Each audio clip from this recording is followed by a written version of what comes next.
Excellent. Okay, and with that, Sarah, we will turn it over to you and let you take it away from here. Thank you again. It's just so much for joining us today.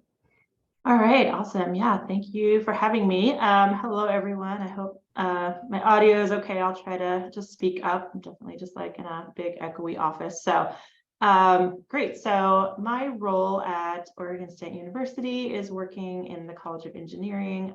So our team works specifically with first-year students. So we have students coming typically directly out of high school, unless they take a year off or something like that before joining us. So my presentation is going to be a little bit kind of just focused on what Oregon State University offers for College of Engineering majors and experience, but then also a little bit just in general, if you are considering engineering as a career path, what are some ways that you can start to prepare for that now, whether you're in middle school or high school. Never too early or too late to prepare for that. And lots of opportunities for questions, so feel free to throw things into the chat, and I'm happy to answer things as we go. So if I could share my screen, looks like it's disabled. Should have tested this all beforehand. Yes, give it a shot now.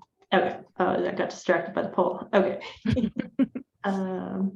Cool. So we have a lot of mechanical, a lot of aerospace. So good to know. Okay, presentation. Okay, so hopefully you can all see this. Okay. So Oregon State has a really large engineering program. This number is actually not much bigger, but significantly larger this year. We have one of our biggest classes that we've ever had in the College of Engineering. So we have around 10,000 students, which is a lot. And so not all of those are going to be Corvallis-based students. We do have a really popular eCampus program. So students might be anywhere in the country or other countries studying things like computer science through eCampus. But we do make up probably about either a quarter or even maybe a third of the Oregon State University population in Corvallis or engineering students. So if you choose engineering at Oregon State, you're definitely going to find lots of other students studying the same thing. So we do have the 10th largest College of Engineering in the United States. And we do also, like I mentioned, have a really big computer science program, and that is #1 for the number of computer science degrees awarded. And so I'm going to talk on the next page a little bit about the majors that we offer. So in the poll, there was like a little bit more limited engineering majors that you could choose from. There's lots of engineering majors that exist. These are the ones that we offer at OSU, with the caveat of there's 3 majors that have the little asterisk, so energy systems, engineering sciences, and outdoor products. And those are going to be offered exclusively over in Bend. So if you like Bend and you want to go to kind of a smaller version of Oregon State, we do have some engineering options over there also. So I like to think of the majors kind of narrowed down a little bit more by the schools that they're in. And so there's a lot of overlap between some of these majors. So chemical, bioengineering, and environmental engineering are all in one school at OSU in the College of Engineering, and they're going to be focused really on solving problems through a lot of chemistry. So if you're somebody that likes chemistry, likes to be in a lab environment, that can be a really good opportunity if you like problem solving, but kind of more from a lens of using chemical processes. Those majors might be a good choice. Architectural, civil, and construction engineering management are all in another school. So civil engineering and architectural and construction engineering, a lot about different structures. So that might be building bridges, testing bridges, thinking of the resiliency of structures or buildings, what would happen if an earthquake happens, what would happen in a tsunami, thinking about highway systems, how to manage construction sites. Architectural is a little bit on the side of civil, but also kind of thinking of how do you efficiently heat and cool a building? How is the lighting sustainable and work with the design? So it's not being an architect, but kind of using some of those same problem-solving techniques within engineering. Ecological engineering is kind of on its own, but a little bit more chemistry and ecology based. And so that's kind of solving problems outside. Typically, a lot of the students are focused on environmental problems specifically, and it might be ways to restore land after a wildfire or clean up streams from pollution. So if you're somebody that really likes being outside, that can be a good option. It's one of our smaller majors, which is an opportunity to also interact really closely with faculty. The other pretty small major we have is nuclear engineering. And so that's looking obviously at nuclear energy. We do have a small reactor on campus, so students get a chance to do some pretty cool hands-on things with that. The other kind of big field is electrical computer engineering and computer science. Computer science is definitely growing a lot in popularity. I would say it's used to be mechanical engineering that was our most popular major, but I would say now it's definitely computer science. And I think a big part of that, as you know, is computers are just even more so part of everyday life, from iPhone to kind of everything you're doing, shopping online, the way that you do Zoom and work and everything. So computer science, I think especially as students are starting to do more coding in high school, are just exposed to it earlier and are really excited about that.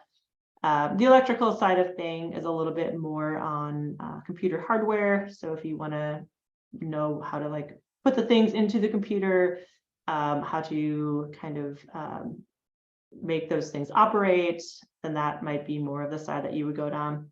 That can also be things around energy, things like that. So that's the other side. I think the only ones I haven't talked about then are going to be industrial and manufacturing and mechanical. They're all very similar. So mechanical, really looking at the design of anything. So if you think of, often students think of mechanical as working with cars, which is definitely one aspect of it, but it's really the creation of parts to create anything, the design of that. And then manufacturing is, okay, we have this design, how do we actually make it happen in the manufacturing process? And industrial might be looking at, if we're creating this, how do we make it more efficient? They also look at things like how to get off and on of a plane faster, how to use FastPass at Disney so that you're able to move through processes quicker. And then radiation health physics is also very tied to nuclear engineering, and it's kind of looking at the effects of radiation, whether that's hospital or in nuclear engineering. I think I saw a hand raised. I don't know if anyone had a question. I will pause for a second if that's the case. Maybe not. Okay, we can go back to any major if you have questions about any of those. And my screen is not advancing. Okay, there we go. So at Oregon State University and the College of Engineering, we've kind of changed our curriculum. We used to have students be really focused on what they wanted to major in right away. And we definitely have students that know that, but it's also totally fine if you don't know that. We actually think it's a really good thing to explore majors in your first year. So like I just mentioned, we have a lot of different majors, and some of them are things students may not have thought of. So we want students to really spend some time in their first year taking some different classes, interacting in different ways on campus or with faculty, and kind of figuring that out. So if you choose Oregon State University, you're going to start off in general engineering, and students take the same engineering curriculum in their first year. There's 3 classes students will take, and each term they're kind of looking at how to solve problems from a certain kind of lens. So one class might be looking at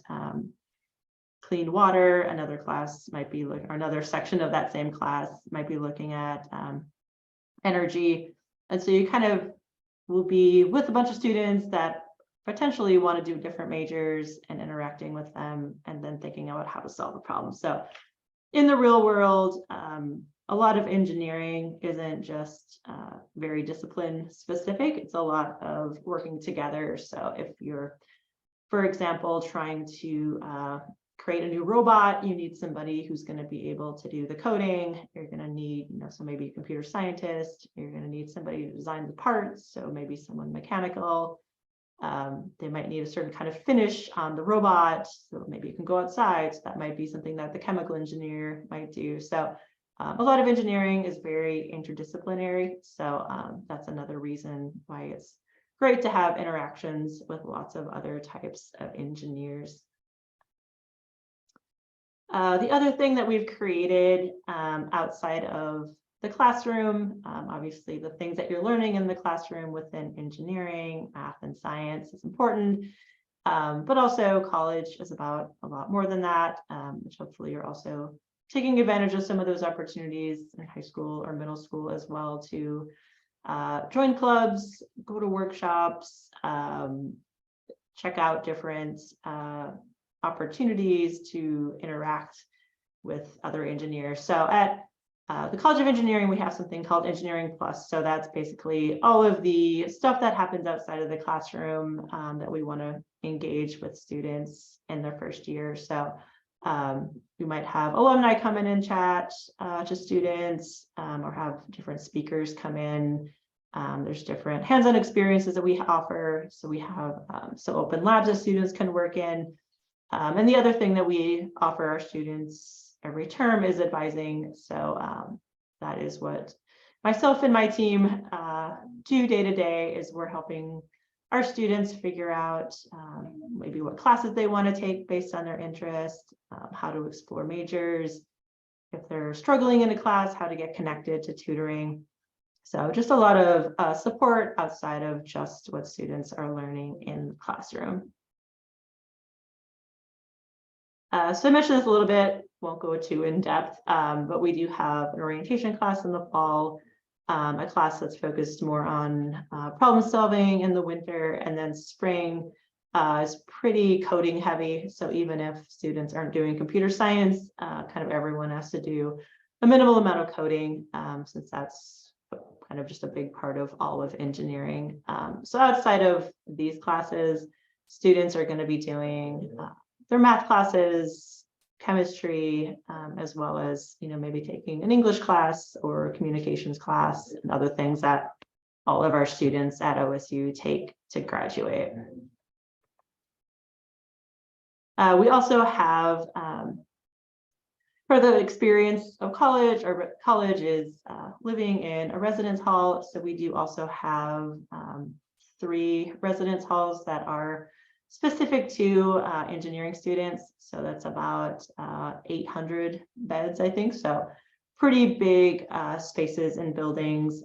So that's an opportunity for our students to live with other engineering students. There is a maker space downstairs in that one of the residence halls that those students have access to, so they can do things like 3D printing. There's some soldering irons and things like that. So kind of an opportunity to do some hands-on things, which is pretty cool. But outside of that, if you choose to go to Oregon State and you're doing engineering, you can live in any of the residence halls, but just kind of a unique way to start to meet the people that have the same interests, or to just walk down the hall and study with other students. So that's a nice way for students to start to meet some other people. The other thing that we have as a big college is we do have lots of different student clubs and organizations. So as I mentioned, we really encourage students to get involved as early as possible, especially if they have a specific idea of what they want to do. You're not going to always get the chance every term to have exactly the hands-on experience that you want, probably. But student clubs are a great way to bridge that gap. So a lot of you said aerospace engineering was an interest. At OSU, we don't have that as a major, but we do have that as a minor tied with our mechanical engineering program. So students aren't taking an aerospace engineering class until their 3rd year, probably, but they are able to join like the rocketry club and start working with upper division older students to, set off rockets into space and to do some of those things. So that's a really great way to really also help you figure out what you like or what you don't like about certain majors or interests. And we have over 60 different clubs, and some of those are very specific to like hands-on activities, like the Formula One racing team, which is building cars versus things that are more community-based. So definitely whatever you are choosing as part of your college experience, I would definitely recommend getting involved in some different clubs. Also a great thing to start doing in high school and middle school as well. So I'm going to stop sharing this screen, but I also have a couple things that I'm going to share on website also. So I will throw this into the chat. So we do have a whole page on our website around planning to be an engineer, planning for college. This page also has a bunch of information for future students, information for parents. You can kind of look at curriculum guides, all of those things. And there's some good links on here also. So kind of if you are thinking about engineering, might not surprise you that doing some math is a good idea. You don't have to be the best at math. You don't have to take necessarily the highest possible math, but if that's an option for you in middle school or high school, I would definitely recommend taking as much math as you can. I know some students only have to take so much to graduate and they kind of stop, and then they might not take math their senior year, which seems great when you're a senior year in high school. But then you come to college and you realize that you've forgotten a lot of those things, and not that you can't do it, but it's just going to be a little bit harder to remember those things of math. So if you do have the opportunity to do math, chemistry in high school, I would say definitely take advantage of that. It's definitely going to help you when you get to college. The other thing that's important that students sometimes forget about, they're kind of focused on science and math, but things like written English, composition, and speech courses, also important.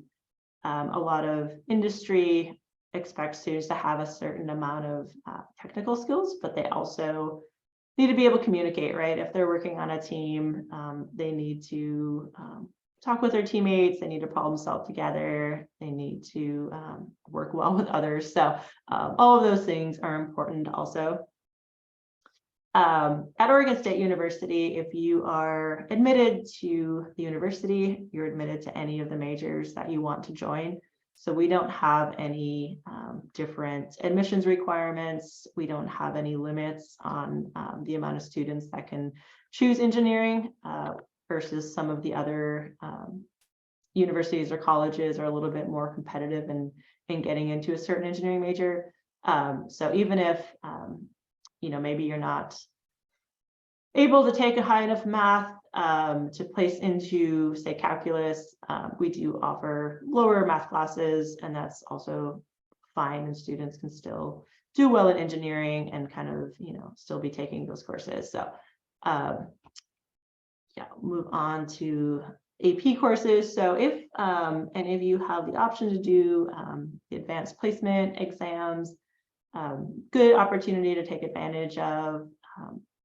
One, it's obviously the curriculum are things that you're going to need for engineering if you're doing like your math AP exam or your freshman composition exam, but it does save you some time and money also in college. So that's a good way to kind of save some time and potentially maybe graduate a term early or just not have to take so many classes. So good opportunity to do that either through AP or IB if you are able to, but you again don't need to.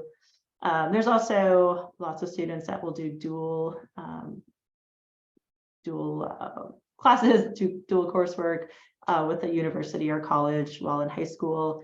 So that's another way to just kind of transfer in some coursework. So like I mentioned, all of our engineering majors are going to have very similar curriculum in their first couple of years. So it's pretty much math and science and those kinds of things. So if you have some of those credits already taken care of, that's awesome. Yeah, so I'm not going to go too much into most of these other things, but if you are interested in engineering, there's a lot of information on here, and it's not all OSU specific. So if you do just want to check out some different opportunities to kind of learn more, this is a good website to check out some different links on here.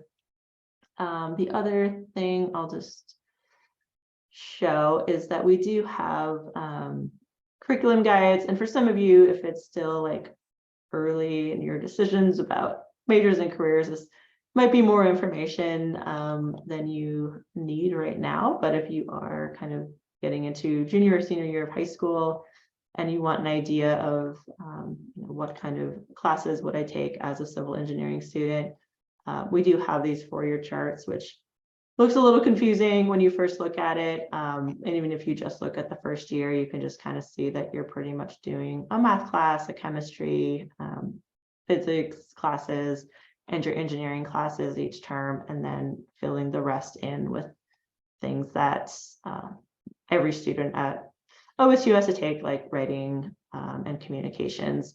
So all of that exists. And if you do want to dive in more into each of the schools, they each have their own page, which will have more information on career paths and things like that. So I think that's all those are the main things that I wanted to cover.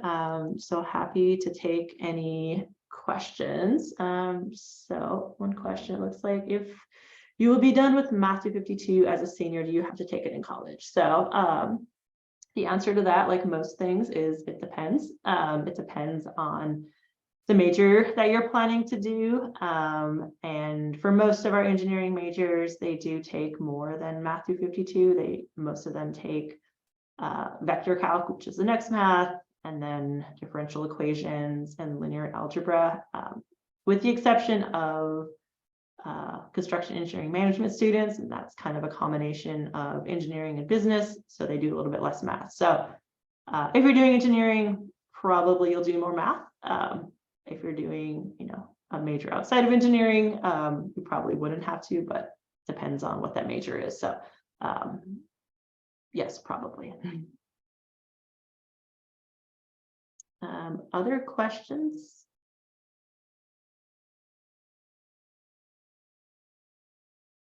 I have a question.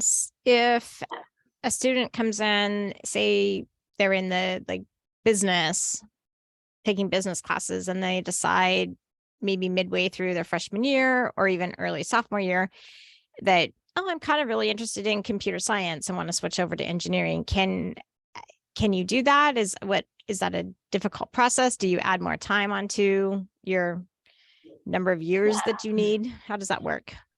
Yeah, so it's always possible for students to change their major. I would say, depending on the timing, it's probably going to add on time. I would say it's easier to go from engineering to some other majors than it is vice versa. If a student's doing like a physics major or biochemistry and they then decide to do engineering, they're already doing a lot of the same science classes. But if somebody's coming out from like business where they probably haven't taken math other than maybe one math course and haven't done any of the science classes, it will take more time. Computer science is a little bit more flexible than some of our other majors. So that's why it's really important for students in the first year, I would say, to explore majors. It's pretty easy in the first year to change majors in and out of anything. But once you get into kind of third and fourth year, you're pretty direct into a lot of those classes. So it's going to take a little bit more time if you completely pivot and change depending what that change is. So utilizing kind of advising, career services, all of those kinds of things early on is important, but also definitely can be done. We do have a post-bac program, which is basically where students finish a 4-year degree and then they come back and do a shorter 2-year computer science degree. And so we do have a lot of people that do that just because they may have majored in something else in college and now realize they want to work in computer science, or maybe their job that would be really helpful for them. So never impossible to still, add on things or go to graduate school after you've, directed your focus for something for a while.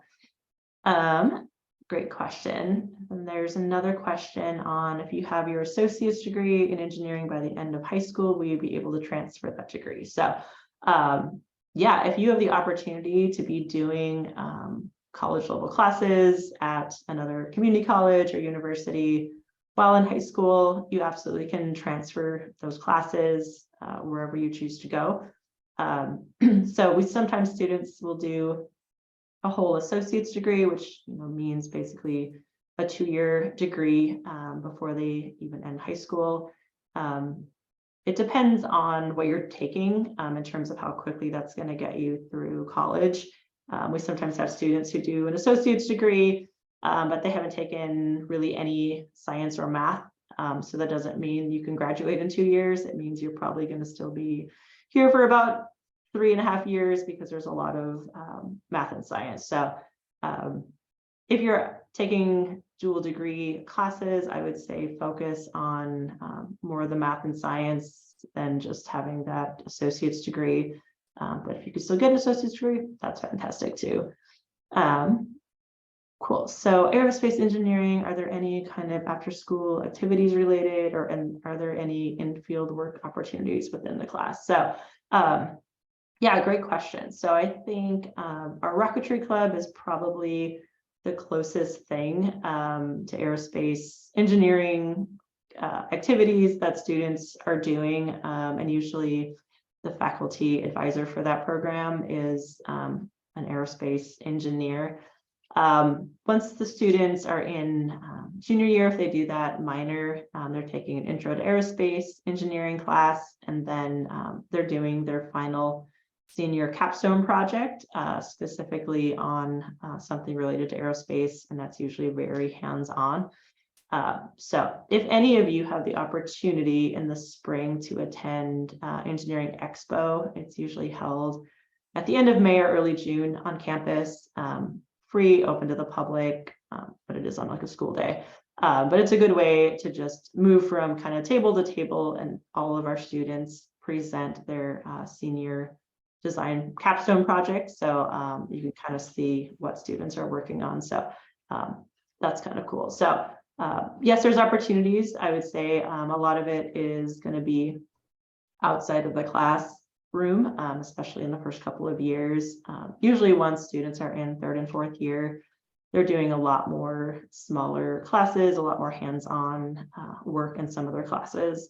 But usually in the first couple of years, it's a little bit more broad. And so kind of the experience can be what you want to make out of it, and what you're involved in. But there's definitely opportunities to do that.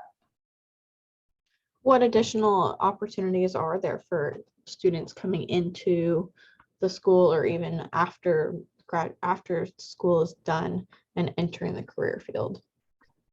Yeah, so we do have a really great career services department. We have career fairs every term. And since we are a big engineering school, we have a lot of engineering, different industry partners, employers come, and we go on to talk to our students.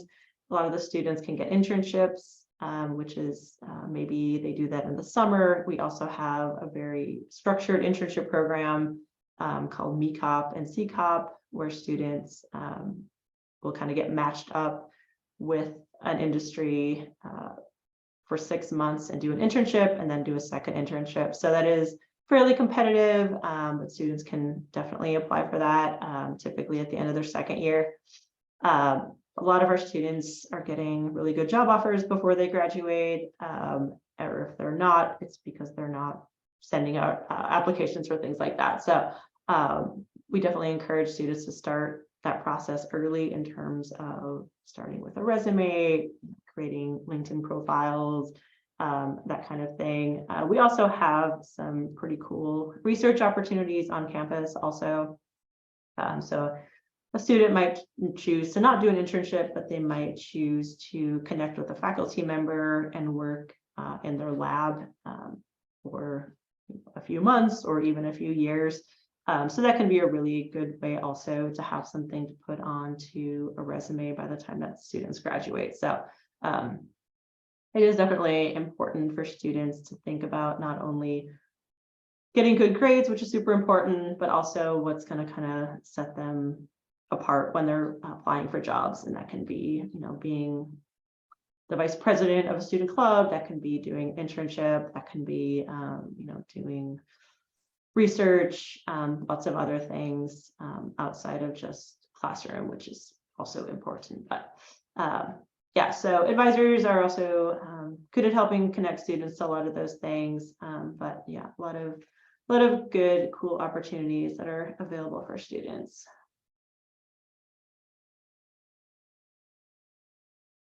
What are the average class size ratios? That is a good question. So it varies quite a bit. So for our students that are doing their first year and they're taking their engineering orientation courses, those are 120 students each for the section. So there's a lecture that maybe meets twice a week, but then there's also something called studio. So that's basically a lab. They might go into the maker space.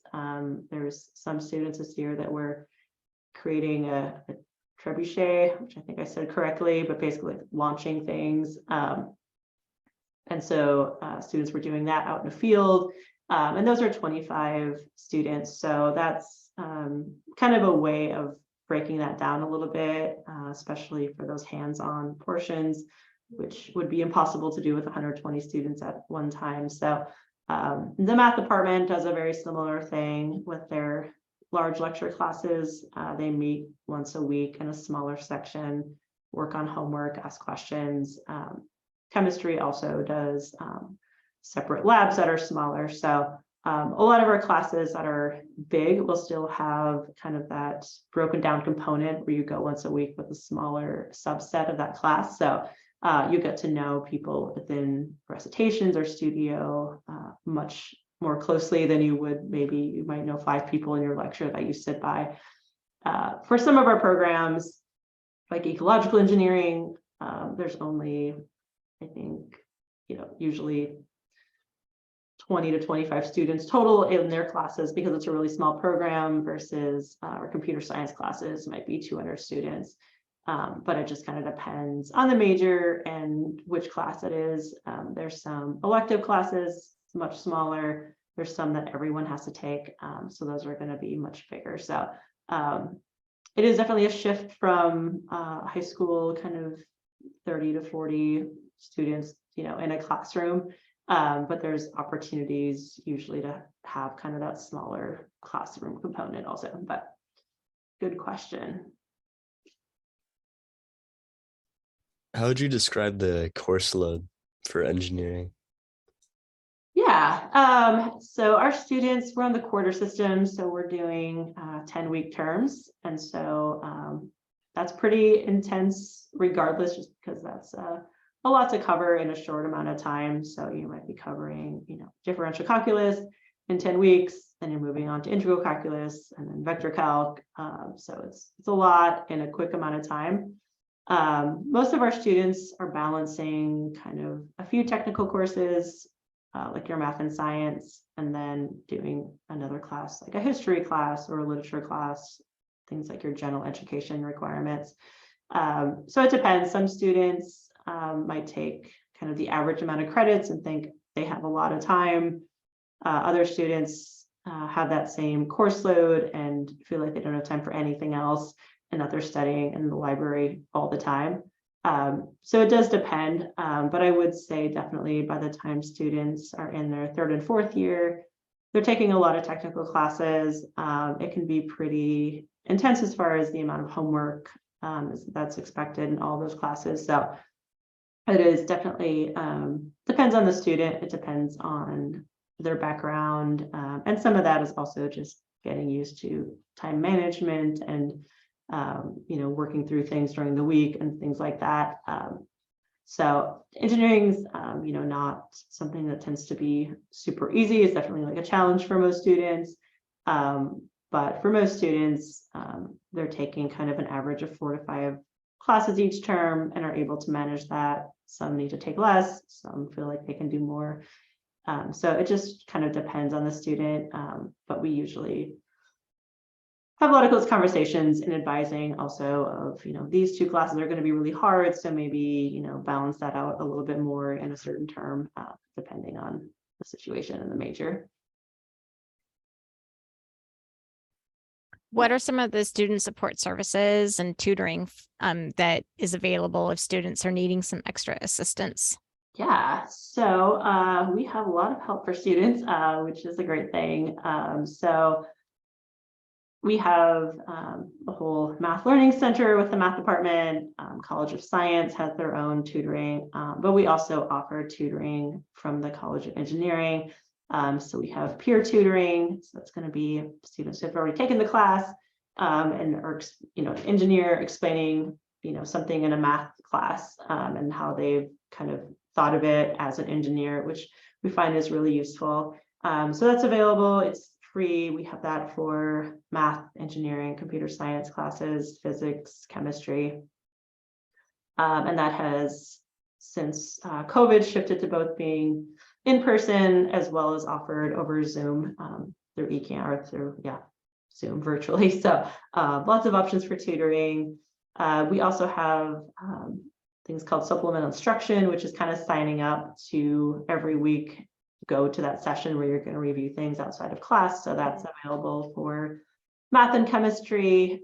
We also have some additional support programs that students can get involved in depending on certain criteria. So if you're a first generation student, if you haven't been to college before, there's some specific programs that you can apply for, the Educational Opportunities Program, and some other things on campus that are kind of campus wide, and those might have also some additional supports and tutoring.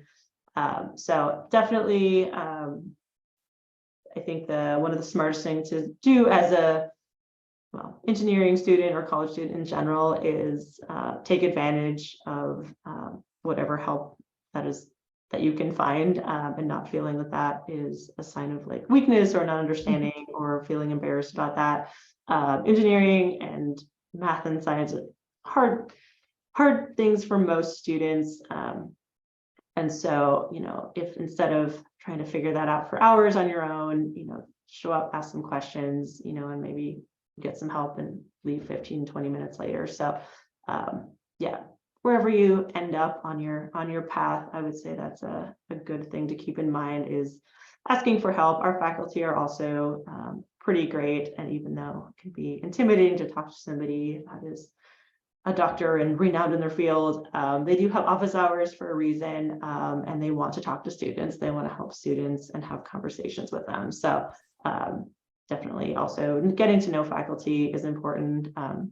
It feels strange sometimes if you're in a 200-person class, but not that many students take advantage of talking to the instructors or the faculty. So that's also another good idea to just be willing to do, and ask for help if you didn't understand something. There's definitely a good chance other students aren't understanding it either. So it's also a good way to make friends and study groups and things like that.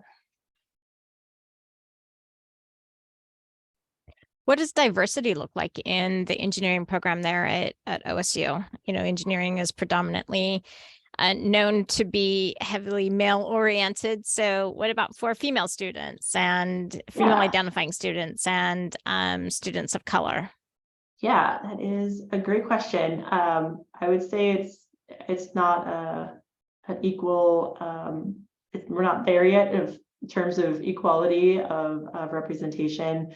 But I think it has definitely been going in the right direction, and we have a lot of initiatives in place to increase diversity, and that's from among our students, but also staff and faculty. It's really important also for students to be able to have faculty that look like them or identify in similar ways. And so that is something the college is always keeping in mind when they're hiring faculty and staff also. Still definitely a long way to go. And it depends also a little bit more on which major students choose in terms of, male identifying versus female identifying. Chemical engineering, for example, is about 50% of both. Versus some of our other majors like electrical computer engineering might be more 75% male, 25% female. And those trends definitely shift. I think there's definitely more of more female students choosing computer science than may have in the past, things like that. So we definitely want to make it as much of an inclusive environment as possible, and try to definitely support all of our students. We have some specific staff and spaces focused on kind of diversity and inclusion. There's lots of community-based organizations like Society of Women Engineers, Society of Hispanic Engineers, and lots of other affinity-based organizations. So we definitely want to make sure feel inclusive and part of a community, and that is also kind of conversations around social justice and how to do engineering for good and how to change things outside of just building a new rocket, but also how to do things sustainably, how to help different communities, how to not impose science or things on assuming what other people need in different societies. Is kind of a focus of our first year curriculum also, which is pretty cool to have some of those conversations early on. Engineering from more of a human side too, and not just kind of the hard science. So yeah, kind of a work in progress, but I think outside of engineering, the School of Engineering, there's also, within industry, a lot of change that has been happening to make engineering as a field that's less dominated by, kind of the traditional white male engineers, and having that be much more diverse, which makes problem solving much more diverse. And so, yeah, it's definitely, think trending in the right direction, but definitely still work to be done. You and I talked a little bit before the Zoom. I don't know how many of the students on here know about the OSU's new president. Do you want to share a little bit about her? Yeah, so our new president began, I want to say in the end of the spring. So Dr. Murthy, who is also female engineer, and I believe our first female president. I guess should know that fact, but so it's pretty exciting to have somebody new in that role, and that is really focused on making OSU even more inclusive, and just a community that everyone can feel safe and supported in. So I think exciting things will come. I'm still very new into her presidency, but I think a lot of great opportunities will keep continuing. We have a lot of new buildings that are being built. We have a new stadium being built, and one of the new buildings is going to be focused really on engineering and also kind of just development of products and business and things like that. So lots of opportunities that are going to be happening also on campus in terms of student spaces and growth and things like that. Yeah, it's exciting to see a woman of color in the role as a president of a university and having that engineering background. So love it. Absolutely. Do does the university work closely with, like, PCC has their dual, not their dual credit, but you can get a degree in advanced manufacturing, and there's apprenticeship opportunities with, like, up here, some of the semiconductor companies, and will support students who are working through the advanced manufacturing degree and then want to continue on with their 4-year degree, get the remaining 2 years. So for students who were looking to transfer from PCC, for instance, at the beginning of their first year at PCC, is there a partnership in making sure that they're on track so that it is a seamless flow into the remaining 2 years? Yeah, great question. So one of the nice things about Oregon that I think is pretty unique is that we do have partnerships with all of Oregon community colleges. So some of those programs Karen was talking about might be more specifically on a 2-year program that has to be done there, but they want to add on and finish at Oregon State. So that is definitely one option for students. We also have students that are doing classes at both Oregon State as well as the community college at the same time. So typically that would be LBCC, which is in Albany or in Corvallis. So students can be kind of dual enrolled, saves a lot of money to take things at a community college. And also there's some smaller classes, so that can be really beneficial for some students, especially for their math classes and things like that. But yeah, we have a lot of students that might start at PCC or any of the community colleges throughout Oregon, and then decide after a year or even the full 2 years to transfer. And the advisors at those community colleges work in partnership with us, so they know the requirements at OSU for the College of Engineering. And so if a student's checking in with those advisors, they're going to be pretty on track to know what they need to take. And they can also reach out to an Oregon State University College of Engineering advisor also. And even though that student isn't a student here yet, we can also help with kind of that transition, because it's never good if a student spends a lot of time thinking something's going to transfer really well and work, and then find out later that it doesn't work. So better to ask those questions early on.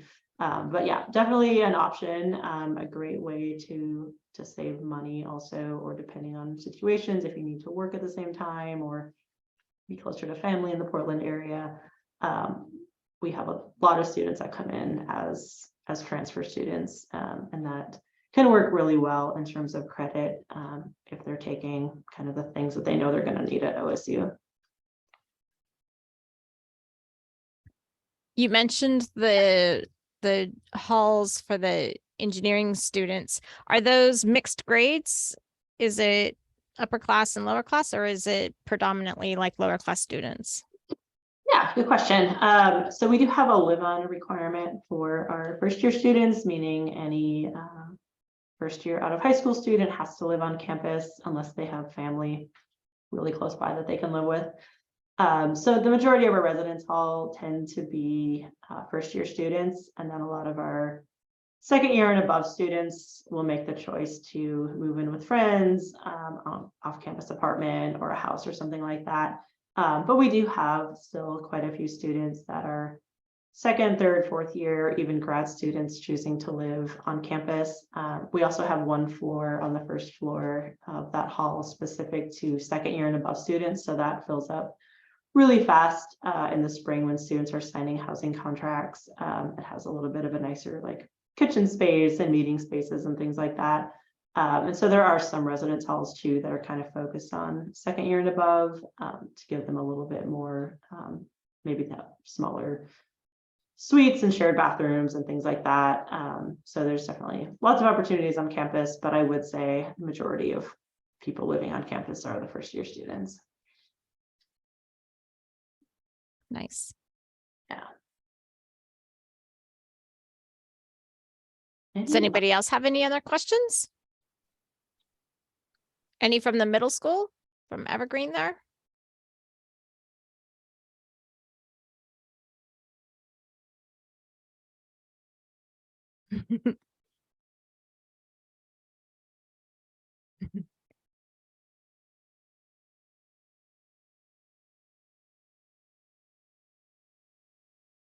think I had another one. Let me see. What was my In the engineering field, are there any trends that you see in the coming future, whether good or bad, as far as opportunity goes for students? That's a good question. Yeah, I mean, I don't know that there's any foreseeable end to the opportunities within computer science. I think that just tends to continue to grow and grow in terms of jobs and the way that we kind of optimize everything within computers and technology. Trying to think of some other trends. I mean, definitely, I think in robotics, there's a lot of kind of automation, machine learning, artificial intelligence aspects, and within just robotics of like how to build them.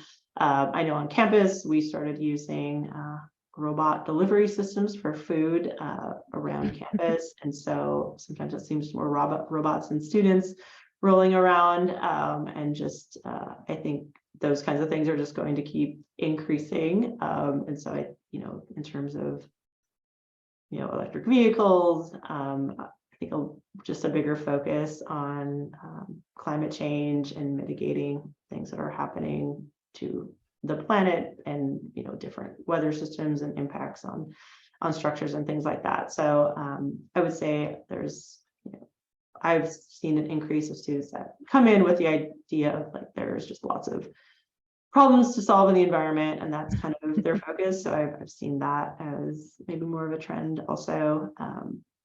So yeah, I'll leave it at that. that was a great question.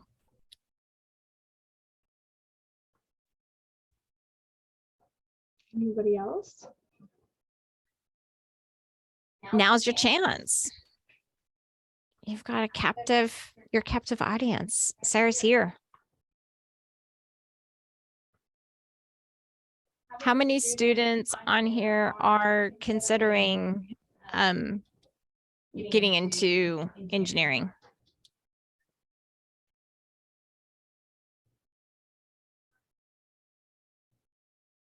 I've got one. Nice. That's a good question. Evergreen asked, what does the tuition look like at OSU? Yeah, that is a good question. So usually that's where I have to like pull up the whole chart and everything. I don't actually know off the top of my head what the tuition is, but it's definitely less expensive for Oregon residents as opposed to out-of-state students.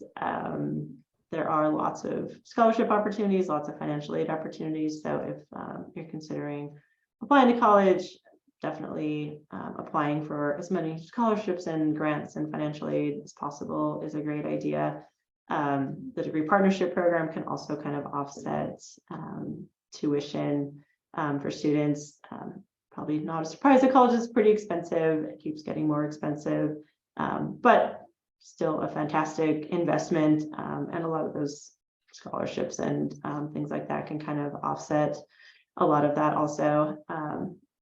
And engineering has a lot of alumni and also a lot of people that give money. So we also have a lot of scholarships. But if anyone's curious in actually knowing what the tuition rate is, if you go to the main website, there is a whole tuition and fees chart. It looks kind of confusing because there's all these different things on here, but Corvallis current students, it kind of shows a chart. So if you were taking, say, a 4-credit class as a first-year engineering student, that's $1,200. So per term, typically 15 credits, so around 4,000 per term. At the end of the year, you're probably doing around that each term, so that's 12,000 plus dollars per year. So if anyone's interested in diving into that, all of those numbers exist,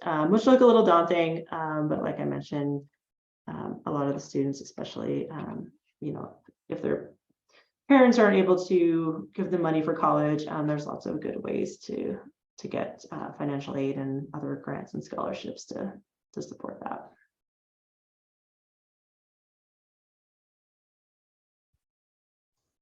On the flip side of that, what does the average income look like in the different engineering fields? And I know that's kind of a loaded question because there are so many different routes you can go, but typically, what do you feel like that kind of lower end versus higher end looks like? Yeah, so good question. I mean, engineering tends to be very well paid. It depends again on where students are working, if that's a nonprofit versus getting hired at maybe like a larger tech firm, and where that tech firm is located, working in San Francisco versus working in Eastern Oregon, probably a big difference on what you're getting offered. But I would guess a lot of our students are probably getting hired at somewhere between $60,000 to $90,000, depending on where they're starting out at, and then lots of opportunities beyond that in the workforce to what they're going to be offered. So definitely a field that tends to pay pretty well. So it's a good investment in terms of four-year degrees for sure.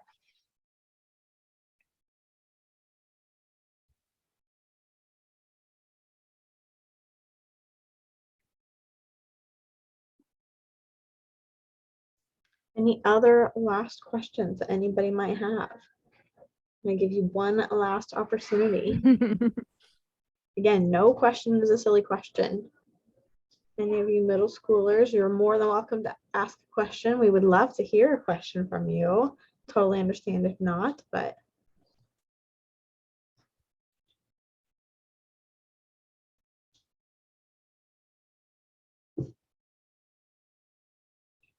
okay, looks like maybe not. Maybe you did a great job with your presentation, Sarah. In between the questions that we asked, are all like, Yeah, answered everything. Well, and if at any point anybody has any questions or want to connect with Sarah, do you want to give your information in there? They can reach out to you, Sarah. Sure, absolutely. I will put that in the chat. And if you want to forward us the that day in the spring that you said where the seniors present their projects, yeah, I can share that out with all of the schools and anybody who's interested in going down there. Okay, yeah, also, we usually have quite a few students that come down. I don't think they've announced the 2023 date yet, but I will try to remember to forward that along when they do. But yeah, it's usually like the first Friday of June. Nice. Okay, awesome. Well, thanks everyone for having me. Sarah, thank you so much. We appreciate all of the knowledge and the insights, and I learned a lot, and I've made me second guess a lot of questions. So it was very informative. Thank you. All right, awesome. Yeah, have a good Thank you very much. everyone. And then for students, we want to make sure you fill out the evaluation. Do you want to pop that QR code back up there? Oh, I think you're muted, Sam. Sorry about that. I don't know what happened. I just want to make sure everybody can see my screen. Yes. Yes. Perfect. So just make sure, yep, you scan that QR code and submit that evaluation so that we can get credit that you guys were here. Without that, we won't get that credit. So make sure that we get that done. And then please don't forget, when you guys sign up for events, invite your friends, let them come join you. They're free events that you guys can come to, and they sometimes can get you out of class for a little bit to come learn about a super cool career that might be the career of your dreams that you didn't know. So you just never know what might fuel that fire within you. And so we would love to be able to share with you guys all the different opportunities for different careers that are out there in the big world that we have in front of us. So don't forget. And with that, we hope to see you all again here soon at our next event. I guess I could, our upcoming events, we do have, let's see. Oops, did that change my screen?